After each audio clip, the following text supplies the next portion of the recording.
বিলের যে দুর্নীতি শুরু হয়েছে, আমি দুর্নীতি বলতে বাধ্য হচ্ছি, এখনো আমি ভিতরে যাই নাই। কারণ হচ্ছে গিয়ে একই বাসায় একই মানুষের কিভাবে 1300 আর 4000 কেমনে বিল হয়, এইটা আমি মানুষ দেখেন এই বিলের কাগজ ছাড়া আমি কথা বলতে চাই না। জোট সরকারের সময় অন্ধকারে 17 ঘন্টা ছিলেন, উনি বিদ্যুতের দামের কথা বলেন। মাননীয় সংসদ সদস্য, আপনার স্পিকারের মাধ্যমে আমি জানতে চাই তার কাছে, উনি ভুলে গেছেন। আরে অন্ধকারে থাকার যে কষ্ট, আরে সেই কষ্টের কথা বলেন।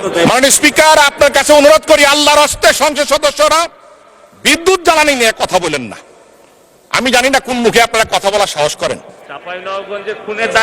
হয়তো লজ্জা শরমের অধিকার আপনাদের মধ্যে নাই। মাননীয় সদস্য জনাব সৈয়দ সাইদুল হক হবিগঞ্জ 4, সম্পূরক প্রশ্ন। ধন্যবাদ মাননীয় স্পিকার। মাননীয় স্পিকার, এই প্রশ্নের ব্যাপারে, এই সম্পূরক প্রশ্নে আমি মাননীয় প্রধানমন্ত্রীর দৃষ্টি আকর্ষণ করছি।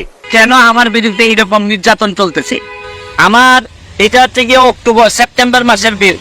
আমার এক একটা বিল এই মাসে বিল আসছে হচ্ছে গিয়ে 3300, এর আগের মাসে আসছে 1300, এর আগের মাসে আসছে 270। এর মানে হচ্ছে গিয়ে নিশ্চয়ই কোনো একটা ঝামেলা হয়েছে, নাইলে আমার ছেলেও নাই, মেয়েও নাই, বউ বাচ্চা কেউই নাই, আমি একটা থাকি আমার পিএসএ নিয়ে বাসায়। আমার বাসায় কেন হঠাৎ করে 1500 আর হঠাৎ করে 3000 বিল আসবে? কারণ বাংলাদেশের এটা শুধু আমার কথা না, এটা সারা বাংলাদেশের বিভিন্ন জায়গায় যেভাবে এই বিলের যে দুর্নীতি শুরু হয়েছে, আমি দুর্নীতি বলতে বাধ্য হচ্ছি, এখনো আমি ভিতরে যাই নাই। কারণ হচ্ছে গিয়ে একই বাসায় একই মানুষের কিভাবে 1300 আর 4000 কেমনে বিল হয়, এইটা আমি মানুষ দেখেন এই বিলের কাগজ ছাড়া আমি কথা বলতে চাই না। কাগজ আমার কাছে 5 মাসের কাগজ জমা হয়েছে, এই জন্য আপনাদের সামনে দুইটা কথা বলতে চাই। আবার কত বড় দেখেন, শেখ হাসিনার উদ্যোগ, ঘরে ঘরে বিদ্যুৎ, শেখ হাসিনার নাম ব্যবহার করে এরা এই বাটপারি শুরু করছে। এই করোনাকালীন সময় আমি বাসায় ছিলাম না, আমি আমার গ্রামের বাড়ি ছিলাম। এই গ্রামের বাড়িতে থাকাকালীন সময় দেখছি আমার বিল 3500 টাকা বিল আসছে। এর মানে ভৌতিক বিল। এরা এখন প্রাতিষ্ঠানিক দুর্নীতি শুরু করছে। আরে ব্যক্তির বিরুদ্ধে তো কথা বলা যায়, এই এত বড় প্রতিষ্ঠানের বিরুদ্ধে কথা বলবেন আপনি কিভাবে? কার বিরুদ্ধে কথা বলবেন? মাননীয় মন্ত্রীর দৃষ্টি আকর্ষণ করে বলছি, দেখেন আপনারা এই যে মানুষের যে দীর্ঘ নিঃশ্বাস, এই নেত্রীর নাম ব্যবহার করে, উপরে নেত্রীর নাম দিয়ে এই যে আপনারা ভৌতিক বিল দেওয়া শুরু করছেন, এটা ছিলেন সকালবেলা উঠে যে গার্জিয়ান যে 1500 টাকার বিলের জায়গায় যে 3000 3500 টাকা বিল দেখে, তার জীবন তো এইভাবেই শেষ হয়ে যাচ্ছে। আরে ধর্ষণ কি খালি মহিলাদের হয়? এই বিদ্যুৎ বিলের ধর্ষণ হচ্ছে না?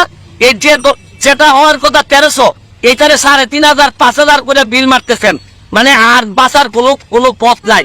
কারণ প্রাতিষ্ঠানিক দুর্নীতি যখন আপনি অবস্থান নিয়ে নেয়, তখন আমাদের যারা জনগণ আছে, জনগণের 12টা বেজে।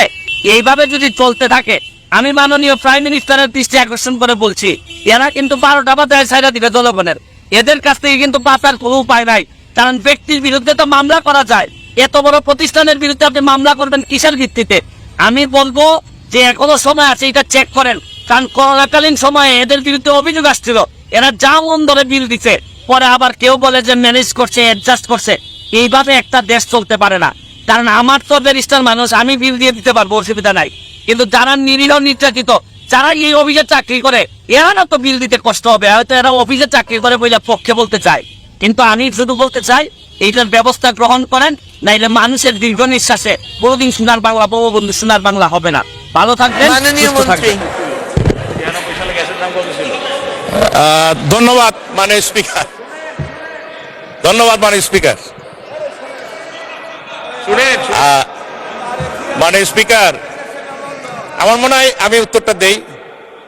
উনি অনেক উত্তেজিত হয়ে গেছেন সংসদ সদস্য, অনেকে অনেক সত্য কথা সহজে নিতে পারেন। আমি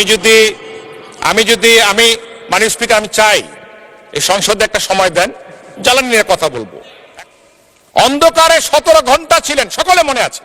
জোট সরকারের সময় অন্ধকারে 17 ঘন্টা ছিলেন, উনি বিদ্যুতের দামের কথা বলেন। আরে অন্ধকারে থাকার যে কষ্ট, আরে সেই কষ্টের কথা বলেন। আপনাদের সময় বিদ্যুৎ অপচয় কষ্ট কত ছিলেন জানেন?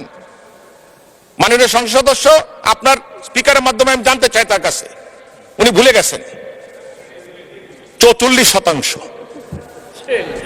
44% অপচয় ছিল। অপচয়টা কি মধ্যে পড়ে? দুর্নীতির মধ্যে পড়ে। 3 বার দুর্নীতিতে চ্যাম্পিয়ন কি খামাখা হয়েছেন তারা? 5 বার। বাংলাদেশ এখন ক্রিকেটে চ্যাম্পিয়ন হয়, বাংলাদেশ উদাহরণ হয় সারা বিশ্বের কাছে, সাফ চ্যাম্পিয়ন হয়, আর ওনারা করেছেন দুর্নীতিতে চ্যাম্পিয়ন। ঘন্টার পর ঘন্টা শেষ হয়ে যাবে মাননীয় স্পিকার যদি বক্তব্য দিতে হয় তাদের ব্যাপারে।